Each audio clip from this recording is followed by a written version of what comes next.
Good evening. Good evening to everybody.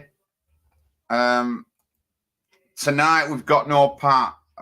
He's got something to do, and I don't know where Paul Rimmer is. But as you can see on the title, local elections. It's a key to taking over political power, taking off political power off the mainstream parties such as Labour and stuff like that.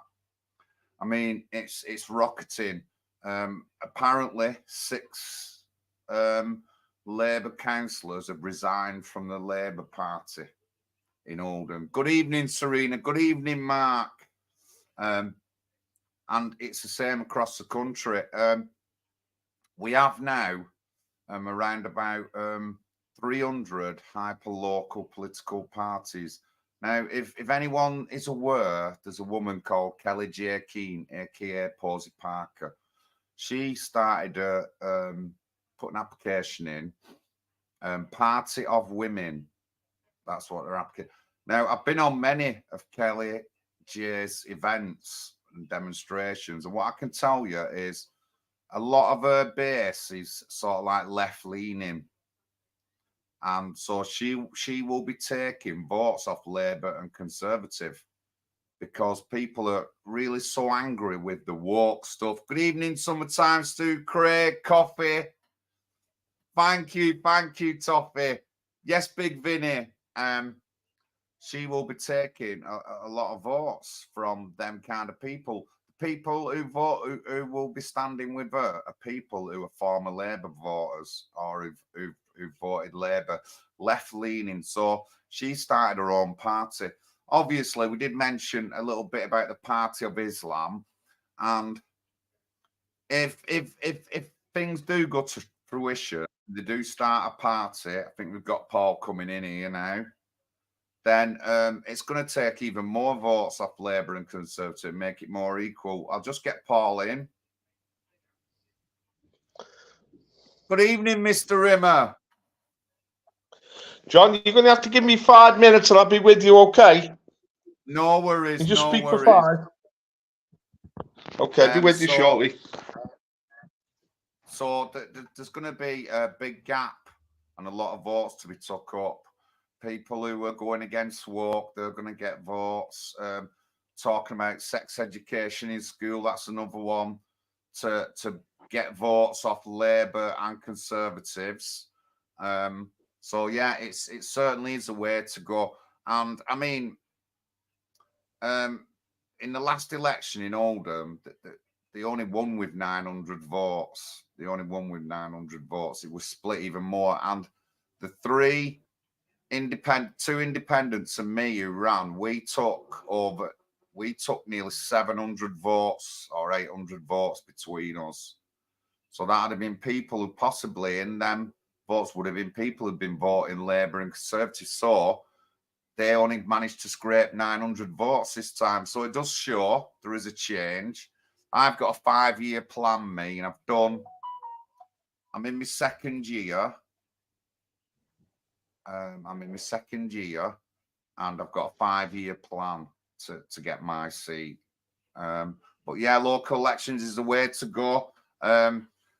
And I mean, there is people running as members of parliament, like we seen in the last by-election. Reform are never going to get a member of parliament seat. They're never going to get it because they haven't even done any local elections or built up any support off local people. They've got delusions of grandeur, and what it is, these people already think that they shouldn't be, and these people probably think that being a local councillor is beyond them now.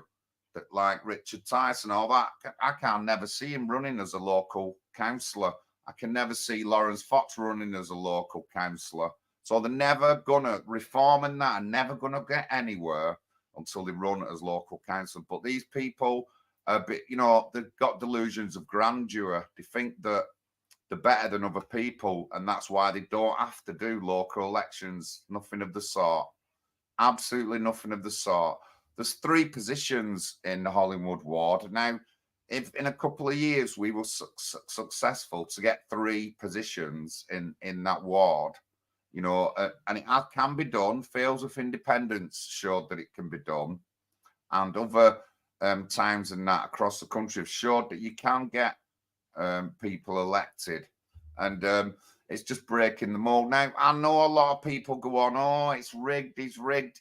If we could win it, they won't let us do it. Well, it's nothing like that. What we've done, we've been ignorant, guys. We've been ignorant, thinking we can just leave it to other people to do and not get involved. I said this 100 million times to everyone, is that we've left it thinking, no, it's not our place to do this.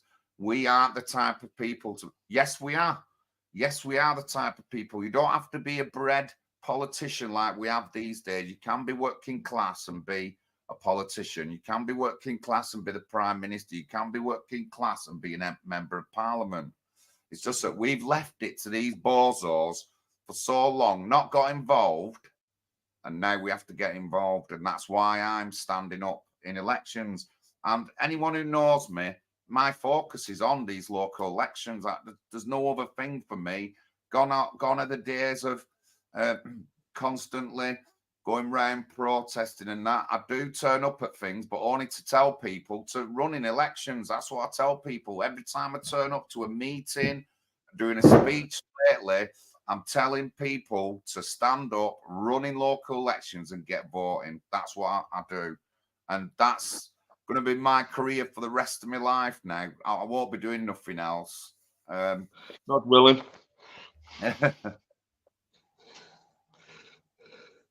What's our topic tonight, John? Local elections.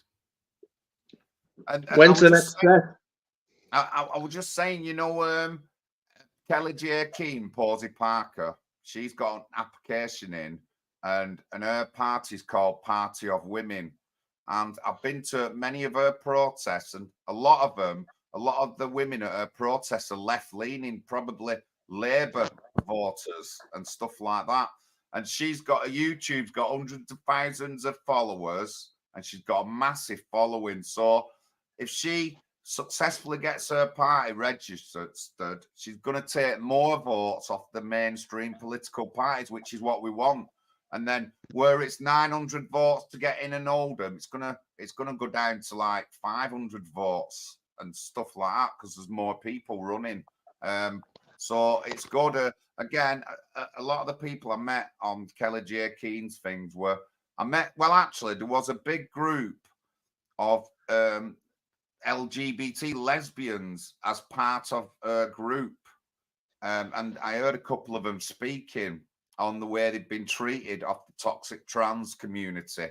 And so these people are going to stop voting Labour. They won't be voting Conservative or Lib Dem.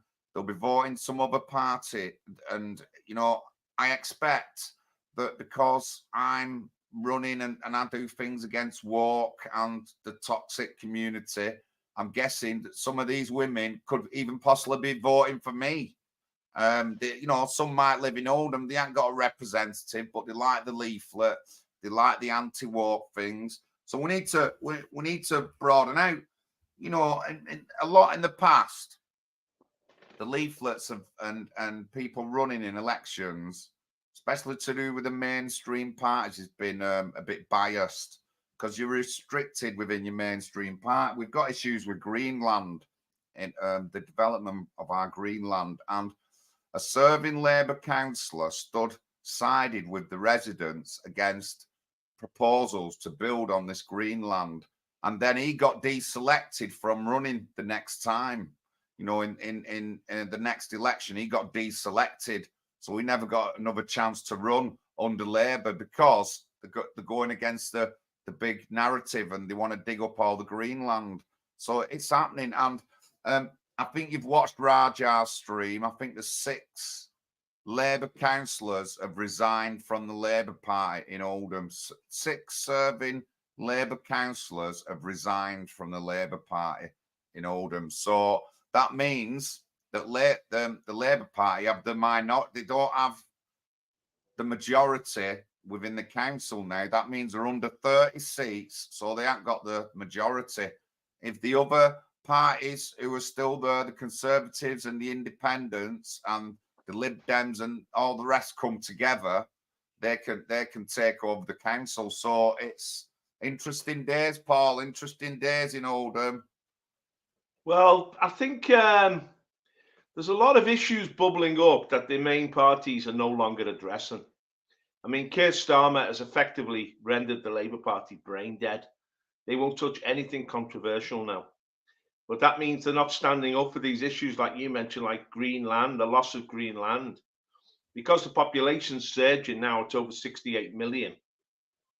When I was, 20 years ago, it was steady at 55 million, had been for a long time. But because of mass uncontrolled immigration, it's surged to 68 million. Now, 13 million people require a lot of housing, a lot of extra roads, a lot of extra hospitals, a lot of extra schools. And one of the things with a lot, especially people from South Asia and Sub-Saharan Africa, they have a lot more children. So after a period of closing schools, they're now actually building new schools to educate the immigrants that have come in. Now, this is putting enormous pressure on England because it's mainly in England that they've come, and especially south of Leeds. And this is causing all sorts of problems. You just mentioned the land issue. The price of land in Britain has gone through the roof. Just farmland. I mean, to buy an ordinary farm now costs about £2.5 million. I mean, 40 years ago, you could buy a farm for 20, 30,000. Now it's £2.5 million. Everything has become a bit bizarre now and ridiculous, but it's not sustainable. This is the issue, and people are feeling pressure in so many different ways now. People aren't getting the schools for their children. They're not getting access to adequate healthcare. The healthcare that's being provided is substandard. I mean, the NHS has gone through the floor. I mean, they've simply imported a workforce from the third world, from the likes of India and Philadelphia. And it's not the NHS that we ever wanted. We wanted a caring NHS, people we could relate to and understand. Now, you go into a National Health Service hospital, and it's like entering a bazaar in the Middle East. You don't know where you are and what's going on. So it's become very uncomfortable, the whole situation. And then there's education, of course. Schools are under incredible pressure because a lot of these kids don't speak English. So the first priority is to teach them English. So many resources are being pushed over to just cope with the immigrant influx. And so once again, it's our kids who are being neglected, being pushed to the back of the queue. It goes on and on. But people are getting angry about this. They're getting angry about the loss of green space and the encroach. And England, this green and pleasant land is being covered over by concrete. I often said to the Green Party, you're advocates of open door immigration and you're responsible for this. You're turning England's green and pleasant land into a concrete jungle, really. They're just concreting over so much of our land. We'll end up like Calcutta in the end. We'll end up just like a third world slum. And that seems to be the way it's going. And, if you watch the demos in London last week, John, I don't see the Palestine demos. I mean, it was an occupation, isn't it? It's like our capital city. I'm old enough to remember when London was London, the swinging 60s, Our capital city, it's now an occupied territory. It's alien territory for the British. It's been occupied by an immigrant army of an alien culture who were interested in, tribal issues outside of this island. And so everything is becoming very confusing now. But nobody is given expression to the frustrations of the British people or giving them a voice, giving them a political platform to air these grievances that they've got. They're simply being told to shut up and put up with it, whatever's being thrown at them. And everything is now being thrown at them, including the kitchen sink. So we've got to have a new voice in British politics. And it's up to the British people, really. We've created this vehicle, the National Housing Party of the UK. We're standing in local elections. We want candidates, more candidates. We want activists. We want to expand this party and make it a voice of the British people. Because I'll say this to the British people, it's no longer appropriate to stay passive. because passivity now is complicity in the death of your nation, the loss of everything we've ever had, and also the loss of our future. Because our kids are going to be in a real mess as they're growing up, because they no longer got any political clout. In a democracy, political clout is everything, and it comes through the vehicle of a political party. The Tory party now is totally captured by the woke ideology. The Labour Party is a radical woke ideology party. You can see this now. It doesn't relate to its base anymore, even its traditional base. It's now coming all from the universities, from the teachers' unions, from the medical profession. It's all liberal, middle class sort of nonsense, I would call it. You know, the woke ideology, the issues that they're interested in are not the interest of the ordinary people who are interested in bread and butter issues like housing. Housing is now a national tragedy. It's so difficult now for ordinary families to get social housing. The climb up the ladder is like climbing Mount Everest. You wait on lists for years and years. And yet we're seeing that last week, Rishi Sunak, he sent a plane to Afghanistan, well, to Pakistan, the northwest frontier of Pakistan, and brought back immigrants from Afghanistan. He claimed they were all translators or the family of translators. I don't think that was actually true. I think a lot of them just jumped on the bandwagon and got in through hook or by crook. You know, they're all chances. And these Afghans were brought over here and they were immediately given furnished quality social housing, new bills. Now, why are we treating these people as if they're VIPs when they're not even British citizens, when we're not even obliged to house them or even to bring them to this country, when they've contributed nothing to our national economy or our national life? The rumor is they might have been involved in something in Afghanistan. Well, that's Afghanistan's problem. There's 2 million Afghanistan so-called refugees on that border. That's their problem to resolve. We can't resolve that by shipping them over here and giving them access to our welfare state.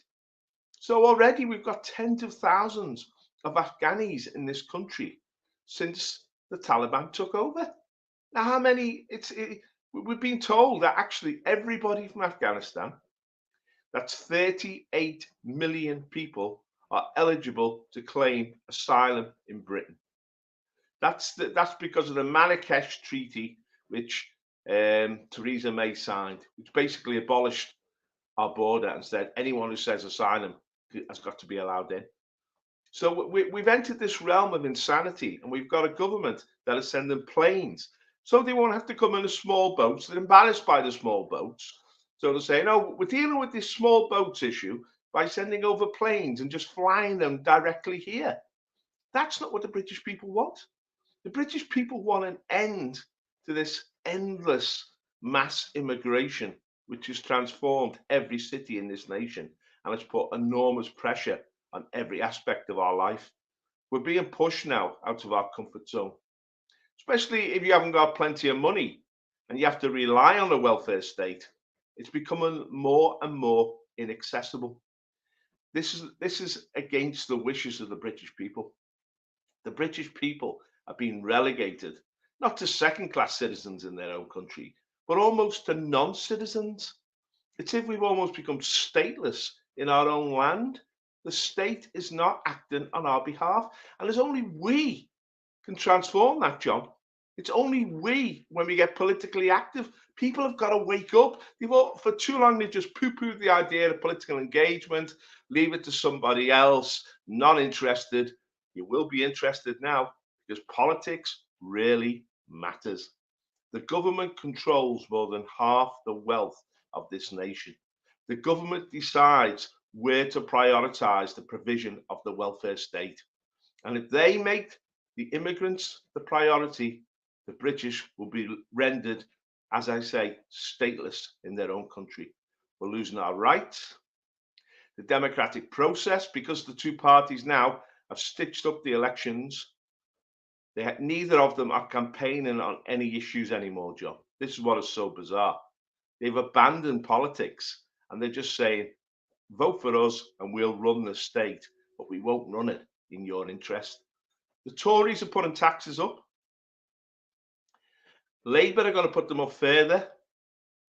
The impact of higher and higher taxes, we're now the most taxed country in Western Europe, is that there becomes no growth in the economy. So the amount of wealth that is being generated doesn't grow. And yet the demand for services is getting higher and higher. It's just not sustainable. That's what we've got to get into our minds. The present status quo is no longer sustainable and it's sliding downwards. It's declining. Everything is going wrong. Everything is going in the wrong direction. But it will become, and I always say this, there'll be a day of reckoning. There'll be a judgment day. And that slide that we witness, an ongoing slide, will suddenly turn into a collapse. Can I just now, go on, John? Well, on Sunday we did a video with Rags and Jags and was talking about there's an application in called the Party of Islam. Well, the application is not there no more. It was there Sunday, but it's not there today. I'm looking through it, and there is no Party of Islam, and it was here. It was definitely on this list on Sunday. But I just wanted people to see the list. Bury Independents. So they'll be taking votes off Labour and Conservative. Somerset Unionist Party, they'll be taking votes off Labour and Conservative.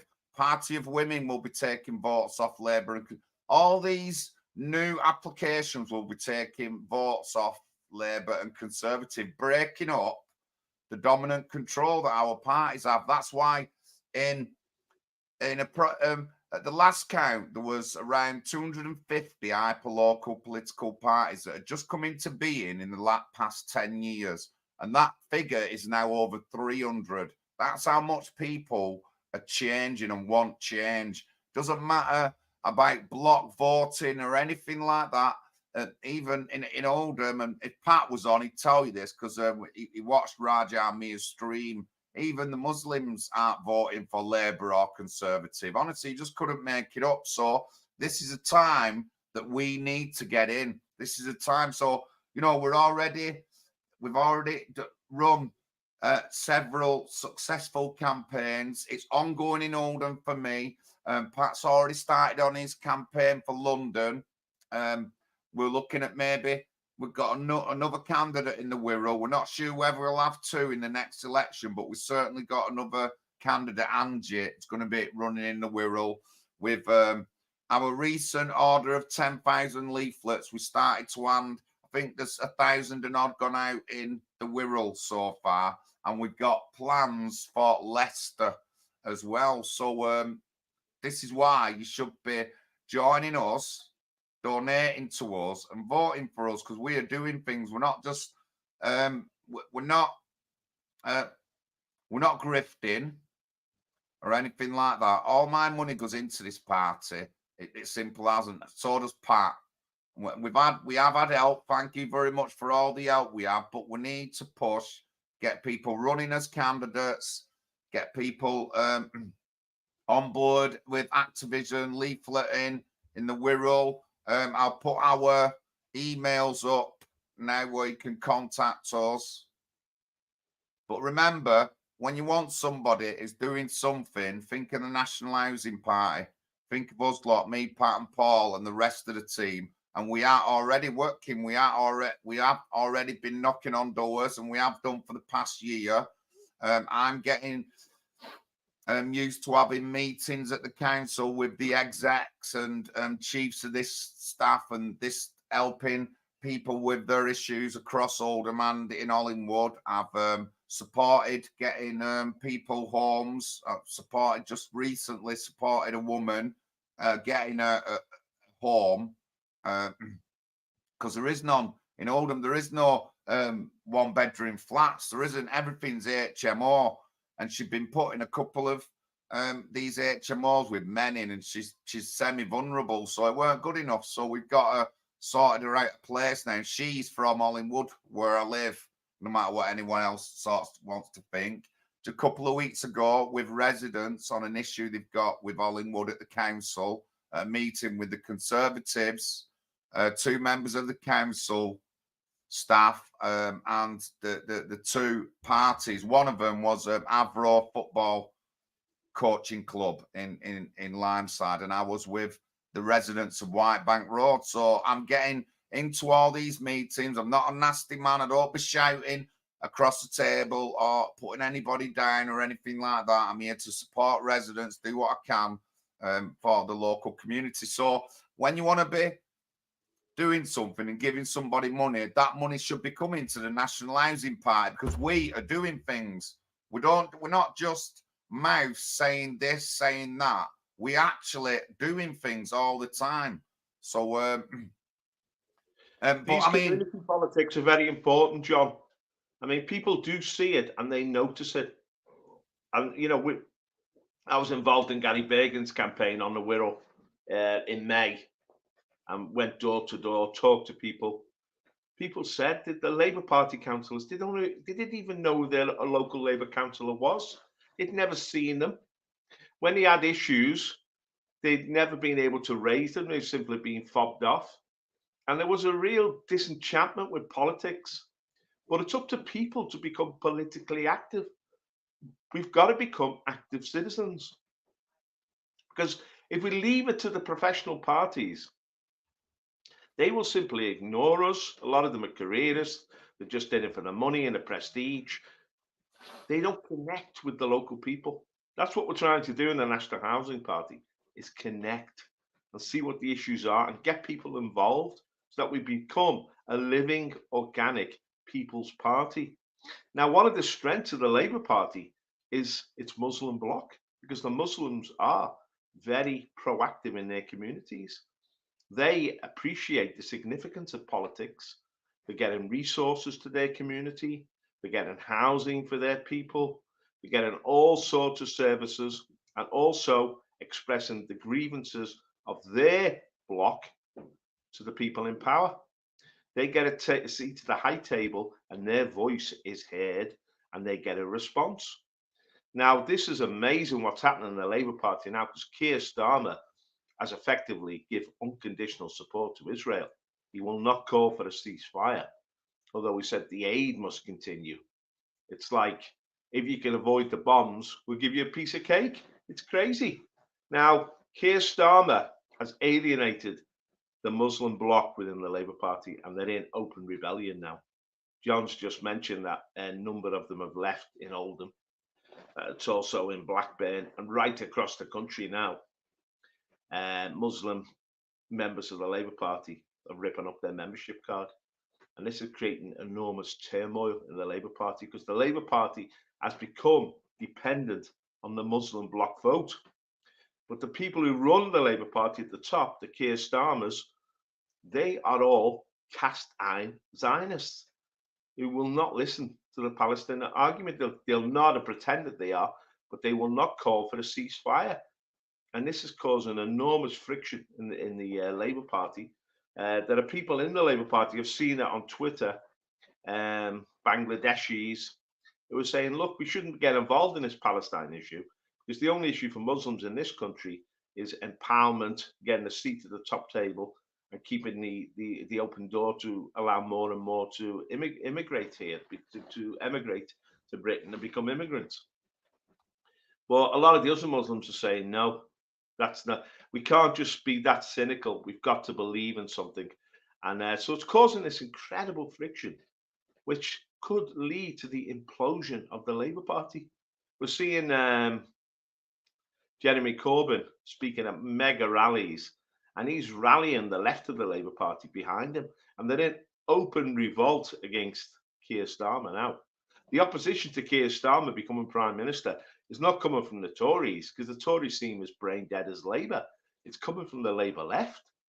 They're now rallying themselves, and I think they're about to form, never mind a party of Islam, John, but a major significant left-wing party in this country, to challenge the status quo. But we need a party on the other wing. We need a party that speaks up for the British people. We're like the forgotten people of these islands. And who is speaking for the British? You know, who was saying that we're uncomfortable? Who was saying that we want a seat at the top table?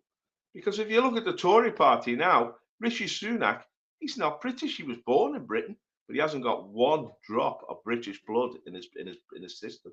He's a Hindu. He doesn't worship the Lord Jesus Christ. He worships a cow like Hindus do. You know, he's not really part of our culture or our history. And he said before he became Prime Minister that he wanted to go and live in California. That was his dream. He's just passing through. So he doesn't really care about this country. All he cares about is building his own reputation. And so it's a farce what's happening at the moment. Our politicians seem more concerned with wars in the former Soviet Union or in the Middle East. And the wars are really unfolding now under this Biden administration. It's chaos. They're more concerned about their own careers and about their own success than they are about our nation. It's as if the British people now are not an issue for them. Obviously, the immigrant population has got bigger and bigger. In 1997, when Tony Blair was elected, there were 3 million members of the ethnic minorities in Britain. That number has gone up to over 14 million, 22% of the population. It's more than 1 in 5. In the under 16s, it's now almost 30% of the population, 1 in 3. And that is who the politicians are pandering to. It's their causes and their issues that they're listening to, because these people are organised. They're given favouritism in the media. They're given access to they, as I said, the Muslims have real live community politics. We, the British people, need to wake up and re-engage politically. You've got to become active citizens, because if you're not, you won't count. I mean, I just saw in these by-elections that Labour won. The Tory vote fell off a cliff, but the Labour vote never went up. It stayed stagnant. It's not as if people are switching to Labour. People are just abandoning the political process. But you can't do that, because the winner of an election controls the state. It controls the money. And if they're not listening to you, they're listening to somebody else. So you cannot be apathetic. You cannot just opt out of the system, because it means you become a non-person. As I said earlier, John, the British are becoming effectively stateless in their own country. Now, you can blame the politicians, and you can point the finger at the politicians, and you can refuse to vote for the politicians. But unless you become active yourself, you'll simply have no voice. You'll simply have no impact. And this is it. The apathy and the disconnect has got to come to an end. Now, the British people are saying, well, what's the choice? The choice is you can join this party, the National Housing Party of the UK. You can become a candidate. Now, we've just run candidates in the local elections. We've got candidates going forward in campaigns, which you can get involved with. Now, people are not being hurt because they're standing. There's no cost to you. It's a legal, it's a respectable, it's an effective political force. And this is what we need in this country. What is causing you not to get involved? Is it that you don't think you can make a difference? I'll tell you what, every individual can make a massive difference. Is it that you haven't got a voice? We'll give you that voice. As John said, we've got campaign literature. We just distributed 1,000 leaflets on the Wirral. We've got 10,000 more to distribute. We've got 32,000 followers. No more, isn't it, John? Nearly 36,000 on Twitter now. We're right across the social media. So that you will get a voice. If you've got concerns about what's happening in this country, if you're unhappy with the fact that British people can't get social housing anymore, that we're being forced, families now, to live in substandard housing, to cram into rooms. I mean, some of the stories I've heard, John, and you've probably been the same when you're campaigner. You know, families of 3 living in a small bedroom in their mother's house or in their friend's house. Women forced to live for months or even years in substandard hostels with their children, being driven insane, suffering from depression. I mean, I heard of one woman who committed suicide. These people should be given social housing. We had a huge stock of social housing for those who couldn't afford the private sector or to buy their own. This is just part of our national life. But that social housing has been given en masse to the immigrants. We've got Pat coming in. He obviously can't wait to get into Sesame, but we'll get him in. He's coming on now. Come on, Pat. Your turn. Your turn. All right. Hi, Pat. Hello, guys. Sorry I'm late. I was caught up at the hospital with my mum and I couldn't get here on time. So apologies for that. But I've been listening to some of what you've been saying and that. And, you know, this is what this party is all about, local elections. And we can make a difference. Voting does make a difference. We had Brexit. We had Trump. And even recently, everybody thought Australia was a completely lost cause. And they just had a massive vote. They were basically doing a vote to give the Aborigines more rights than white people. And the nation voted against it. It was a massive national referendum. And everybody thought that the lefties' kind of left-wing message would have won. And they didn't. And so like this, you know, people will come out and vote if we give them something to vote for. So yeah, I mean, I'm right into my campaign. 2.5 years to go. I was out knocking on doors the other day, and invited into a house. Signed up a wife and husband onto the postal vote to make sure they're going to vote when the election comes around. So yeah, I mean, it's all happening, and like Paul was saying about the Labour Party, you know, Paul watched the Raj Armia. What's his name? Raj Armia. Raj Armia. Yeah.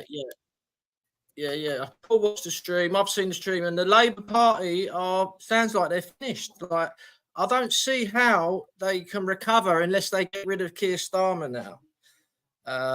You know, because the Muslims, they're not going to have it. They're furious with him, and he showed his cards. He's a full-on globalist Zionist. And sorry, I've got this cat attacking me at the moment. Get away from me. Yeah, so encourage people to stand in local elections because you know, this is why I'm standing in my local area is just like, this is what we're all doing. You know, John's doing it, Tracy in Leicester's doing it, Angie in the Wirral's doing it, Callum Lee has been doing it. And we're trying to set, you know, we're in no position really to make a massive difference yet, but we have to start from somewhere. And we're the party trying to show that example and lead the way for a local elections fight back, to tear down the establishment. Our dream is to stop giving out UK passports to foreigners. And I think it can be achieved. And I think we can save this country. And in the next 3 years, it is literally going to be a political earthquake. And, you know, we've got to be ready. We can't just sit back and think, oh, it's going to be a political vacuum. But if there's nothing there to fill it, what is going to happen? The Lib Lab Com will regroup, and they'll come up with like they did in France. They had to regroup, and they put in Macron the banker. So you know, we need to be ready, and we're doing the right thing. And I'd just like to say thank you to everyone who contributes to the party, who donates. You know, all the members who have joined, even just by joining in the background, it's really helpful for us. And if you want to get involved with leafleting, just get in contact. Gerard Fisher there in the chat just was asking me if there's anything going on in the southeast. We've got some leafleting coming up in Richmond area, southwest London. Also going to have something going on in Leicester as well. Could have a potential meeting in Leicester soon. And yeah, it's all good. And I'm just very happy that we've got a few candidates, and obviously want more the merrier. But yeah, I'll hand it back over to you guys. What I would say is this, Pat. People think next year, if Labour get back into power, there'll be a rejuvenated government with a new programme and things will move forward in some way. That is not going to happen. Labour have no policies to deal with all the problems we face at the moment. In fact, those problems will get infinitely worse under Labour. The present status quo is no longer sustainable. Not in the long term, not in the medium term, but in the short term. We are broke as a nation. We're in huge debt. We're suffering inflation. We've got a low growth economy. We've got a population which is demanding more and more, but the government can no longer borrow. The age of profligacy, of giving out and borrowing the money to do it, is finished. We've committed ourselves to these wars in the former Soviet Union, the Middle East. We can't afford these wars. We can't afford to have a worldwide military role. We haven't got the money anymore. But there's going to be a battle within this nation now for a cake which is no longer growing, cake which is shrinking. Every group in this society is going to battle for a piece of the cake. Now, as I said earlier, the Muslims are well organized. They've got their community politics. They've got their seat at the top table, and they're making sure they get their slice of the cake. The same with the Hindus. The Africans, you see the likes of David Lammy and Diane Abbott in London. They're organized. They're in the Labour Party. They've got their seat at the high table. The only people who haven't got a seat at the high table are the white working class British. We are excluded. But even the indigenous British, even the mixed race British, we're excluded. No one is speaking for us. No one is addressing our needs and our concerns anymore. And that means that the slice of the cake we're getting is getting smaller and smaller. Now, you can't just say, oh, well, that's the politicians that betrayed us. That's because we've been politically inactive ourselves. That's because we have not been active citizens. You've heard John Lawrence, he attends these meetings, he gets involved with local issues. Pat's campaigning. We're all campaigning in issues. The British people have got to wake up and start campaigning again. They've got to start winning elections which address their issues. That's what the National Housing Party of the UK is all about, addressing the issues of the grassroots in local communities, and then building up a coalition to actually challenge the state at the higher level. It's a process we're engaged in, and it's an invitation to any activist out there to get involved, to come on board this vehicle. Now, as I said, we've got 35,000 people following us on Twitter. A lot of them are very vocal. But simply to be a keyboard warrior is not effective. Sure, you'll influence people, but it's certainly what it seems to do is just confirm the prejudices that people have. People believe one way and they listen to other people who believe like them, and it's just we're building up a sort of a constituency on social media, but it's got to go from cyberspace to reality. It's got to go from being a voice on the social media to being a voice in the council chambers of this country and in Parliament itself eventually. We need to become active politically. Now, we've had parties in the past. Look at the impact UKIP had. Remember when the BNP got 1 million votes? That shook the establishment. They had to give us a referendum over the EU. We've reclaimed a lot of powers that were taken away by Brussels, but we're not using those powers because we haven't got political power in this country. All that's happened is that the globalists have filled the vacuum that was left by the EU. So, how are we going to go forward? How are we going to have a future for the British people in their own land? There's only one way. There's only one way. There's no other way. We've got to start campaigning politically. Doesn't mean you win politically. Doesn't mean you have short-term victories. But what it means is that your voice is heard. And we are building up a coalition of people, an army of people that can assert themselves. Because as I say, the day of reckoning is going to come. The present situation is no longer sustainable. financially, economically, socially, politically. It's not sustainable, and it's going to fall to pieces. Pat's mentioned about the implosion of the Labour Party, the implosion of the Tory Party, disengagement from politics. This is not sustainable. We've got to have a voice which recognises the needs of the British people and ministers to those needs. Otherwise, we become stateless in our own country. We become lost. Go on, Pat. Yeah, I mean, what I would say is we've got to be careful because there's a lot.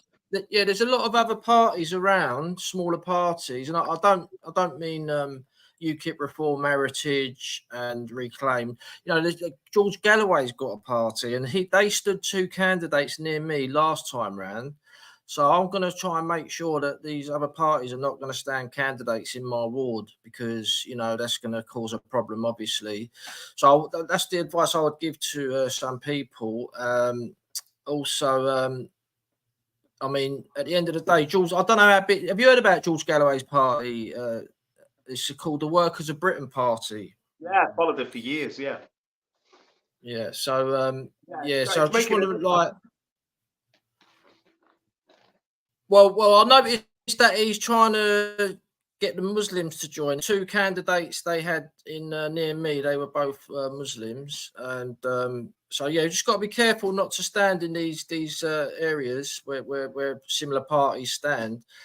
But I really do think it's about to come crashing down. You know, like I think there's a good chance that Labour may not even win the general election because of what's happened now. Because they didn't increase their vote, like you said, Paul, in the general election in Tamworth and that other place they stood.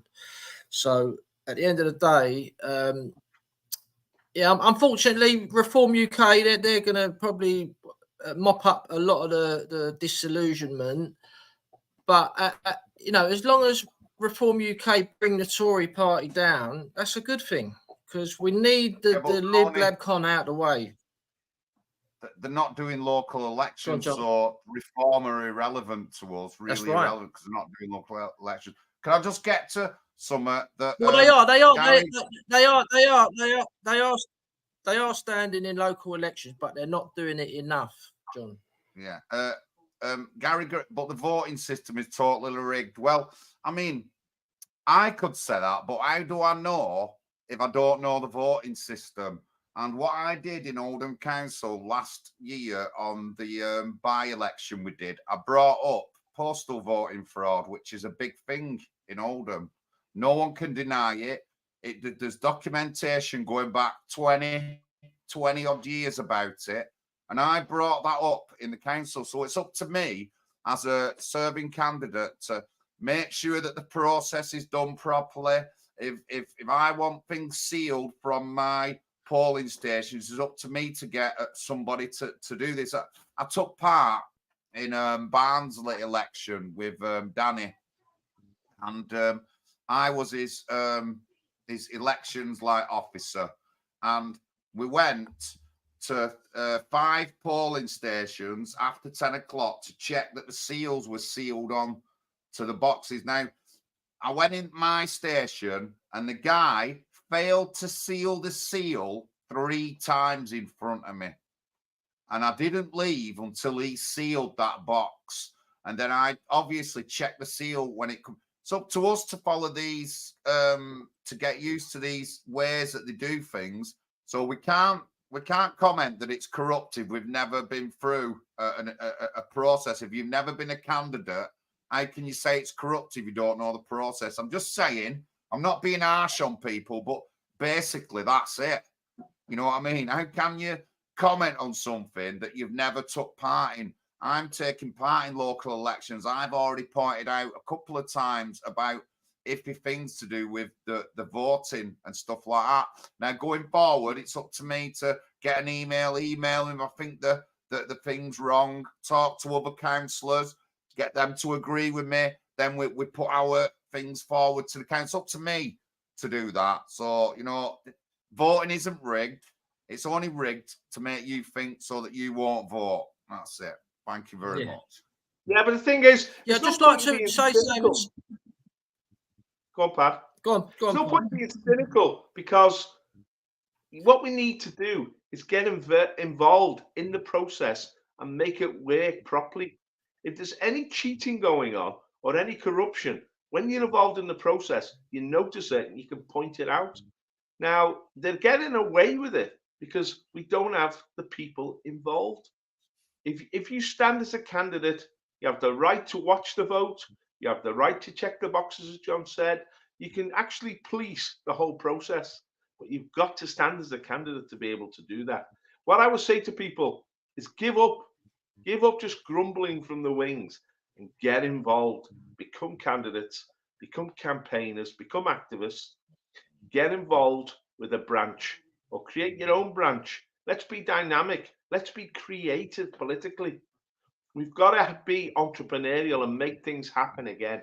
Because if we don't, the people in power, we know that the establishment are just no longer interested in the British people.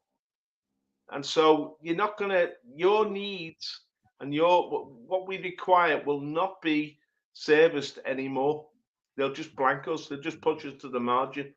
We have got to counterattack and assert ourselves and assert that this is our country, that we have primacy here, like the American First movement in America, Britain first. We have primacy in our own land. This is our country and our needs should be met first. We are paying the taxes. How are those taxes being spent? You're not getting representation of the major political parties anymore. It's taking you for granted. You've got to challenge them, and we've got to turn this round. And that's what the National Housing Party is all about. Yeah, I just wanted to say something about Gerald Fisher's comment in the chat there about Anne-Marie Waters. And I believe she may be trying to stand in a parliamentary election in Hartlepool. And she will get the usual rubbish vote that people get when they try to do this. She stood there at a local election level for Britain. She stood there because her fellow candidate in her party had won a local seat in Hartlepool. So she went and stood in the same election. I think there was 2 or 3 seats up in that particular ward. And her fellow candidate was a sitting candidate. She had actually won the year before. When Anne-Marie Waters stood, they both lost. They didn't win. And now Anne-Marie Waters is going to try and can't do that unless you hold a certain amount of power in that area. You're not going to get a good vote, and it's going to be embarrassing for her. There's a lot of people, they just want the fame. They think that they can just become an MP out of thin air, and it doesn't work like that. It's going to take a long time of a grassroots revival, like gradually building up, like they've done in France with Front National. That took like 30 years, and they're now on the verge of knocking on the door of power. And we would have been in that position with a BNP if it wasn't for Nigel Farage, who basically destroyed everything we had of any hope of repelling the establishment.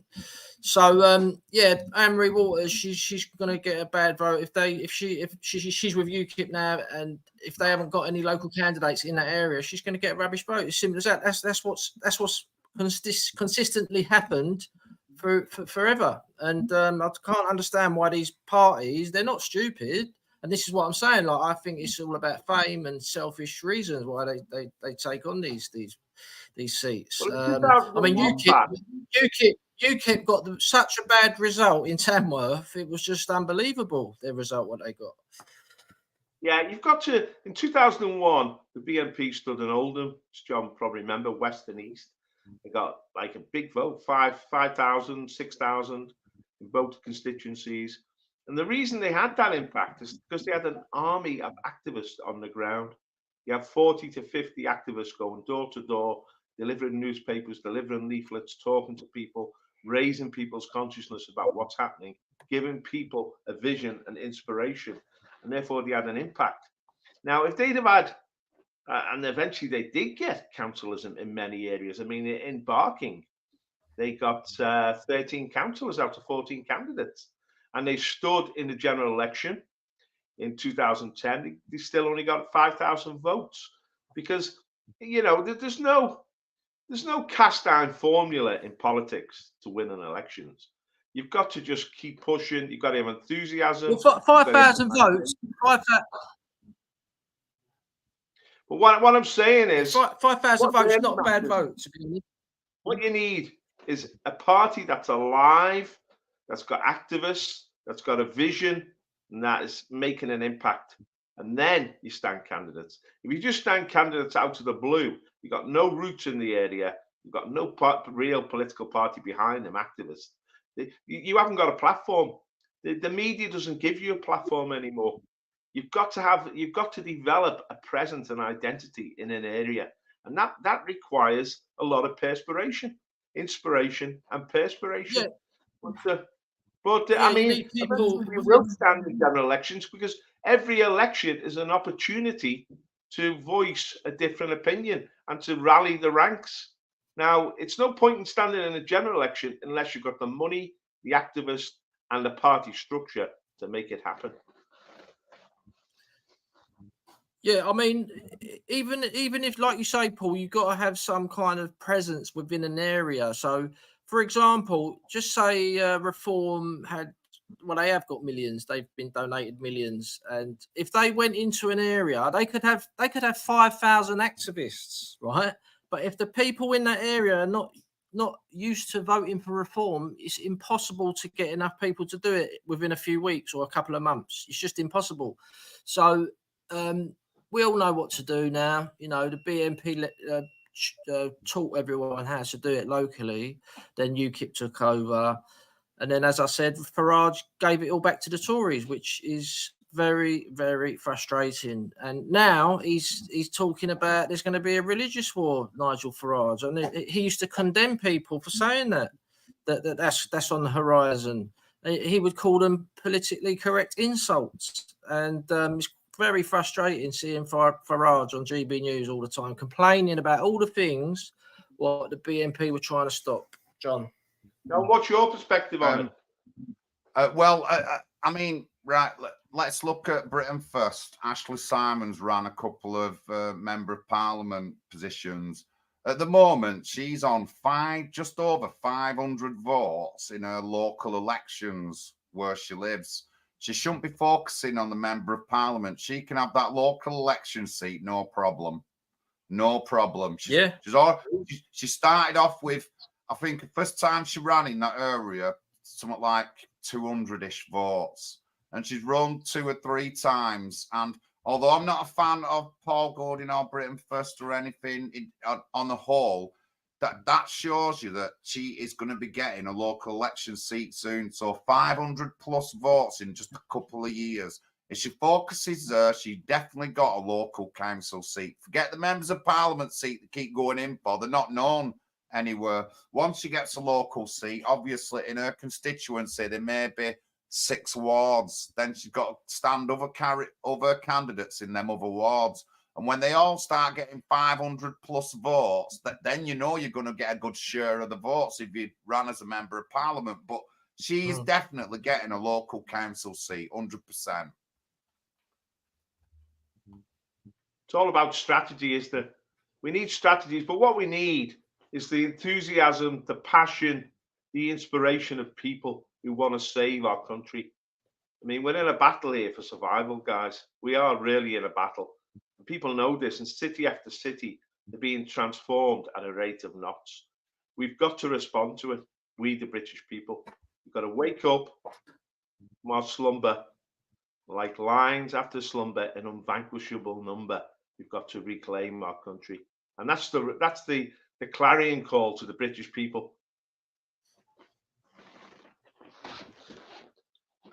Yes, so thank you, everyone. Thank you for tuning in. Don't forget, local politics is a solution. That's where we're going. Please join our party or our campaign.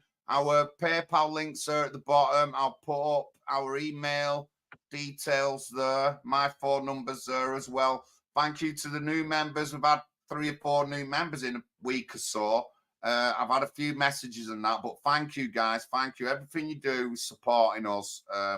Obviously, we just we just paid for 10,000 leaflets, and the election where we had 3 people running, we paid for all them leaflets through donation money as well. But really, thank you very much, everyone. Thank you to the chat. Thank you to the guests tonight, John, Paul, and Pat on the ball on the Tuesday stream. But yeah, local politics, get into it. We want you to stand as a candidate. That's what we want. We want candidates. It's not difficult. And if you're a people person, you'll do even better. You'll do even better if you're a people person. If you can sit down and talk to someone about any issues you've got or anything like that, you're good at doing stuff like that, you're in. You're in for chance. I'm learning all the time and I'm loving it. We've got Bible class tomorrow, but there is a council meeting going on in Oldham. Starts at 6.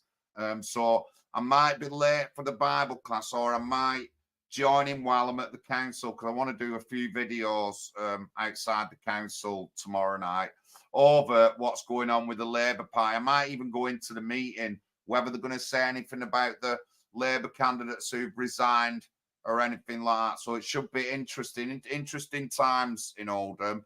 Pat's got his ongoing campaign. How long ago was yours? 3.5 years? It's 2.5 years away, 2026. So in London and a lot of the big cities around the UK, in the inner cities, the local elections are every 4 years. But obviously, there's a lot of places where it's every year. But places like Birmingham and London and the Wirral, they're every 4 years. So I was thinking about it the other day. I was thinking, do you know what? It might be a good thing one's every 4 years, because I'm really going into it to really try my best to get the best vote I can get and get as many people on my database as possible who's going to vote for me, and obviously try and get them all on the postal vote, so they will vote 3 weeks before the elections even started. And and then obviously you hopefully get a lot of the other voters turning up on the day, but generally people will say they'll vote for you, and a lot of people don't bother. Something happens, they might be ill on a day, they might have a family member ill in another part of the country and they're not in the area on the day of the election. So all your supporters, you must get them on a postal vote. Yeah, so yeah, definitely. They've changed it a bit. You need your national insurance number on it this time, but no problem. Don't forget, I mentioned the other day, Llanelli and Straddy Park in Llanelli. We went down to Llanelli. They're looking at running a member of parliament now in the next general election, which is absolutely going to send shockwaves through Wales when they get in. And why I know they're going to get votes, it's not the same as what me and Pat are saying about the local elections, is that everybody in that area is in uproar over that hotel. And it's not just one little area it's affected several areas. So they're all in uproar. The community has come together and they've got a very good chance of getting thousands of votes in the next election. Hopefully as well, they will be running local councillors. We did talk about that. Whether they run a member of parliament in the general election, they should get people in place for local elections as well. Also, Scampton, there's been a meeting today with the government in Scampton about they can't put 2,000 residential people in it because it's not fit for that. But that was on the news today. But Scampton, the Lincoln area, people are mad there doing the same and standing up in the local elections and running as local councillors and stuff like that. You'll see such a change over the next few years. As we've said, all the mainstream parties are losing votes. If we go back 5 years, Labour voters were getting 1,500 votes. Now they're only scraping 900. So, you know what I mean? So it is changing. And the more parties we have, the more equal and democratic it will be within our society. Whether or not we hold a position within the council or not, we need to break these parties up. So we need to support anyone. If there isn't if you've got an independent candidate who you like, who's running you in your ward, support that independent candidate if it's someone you know. There's other groups doing it. The English Democrats are running. Freedom Alliance, they've got candidates running in local elections. Just have a look and have a look. You can easily Google up your local council election list and stuff like that. We've got also, quite a few. John. Yeah, also, John, just like to add, I would advise anybody to get on a postal vote, because what happens is when you're on a postal vote, you'll get the ballot paper 3 weeks before, and you can see who's on the ballot paper. So you know who's standing in that election, and you'll know that 3 weeks before. So, and then you can think, oh, bloody hell, I would like to vote for them. And then you can tell other people to vote. But obviously, if it's just lib lab con, I understand why people don't want to vote in that situation. I mean, I used to just put BNP across it, like spoil the ballot paper in my area. But obviously now I'm standing myself, and I'm giving the people of South Camden an opportunity to vote for a genuine anti-establishment party. And we're not frightened to say Jesus Christ is King and UK first, John. Yeah, definitely. So thank you, everyone. Thank you. Good to see you, Aunt Sally in the chat there. Hope you're all right, love. Thank you, Johnny, not Powell, MBE. Thank you very much, mate. Gerald, RAF Scampton does need saving, and at my Christmas break, I think I'm going to be there, but watch out on social media and stuff like that. But yeah. All right, thanks a lot, everyone. Thank you, guys. Thank you. Good night, everyone. Thank you very much, guys. Don't forget, follow our links. Check the description. Look at all our social media links. Donation through PayPal. Welcome any day of the week. Our emails are there. Please stand as a candidate or get voting. Thank you.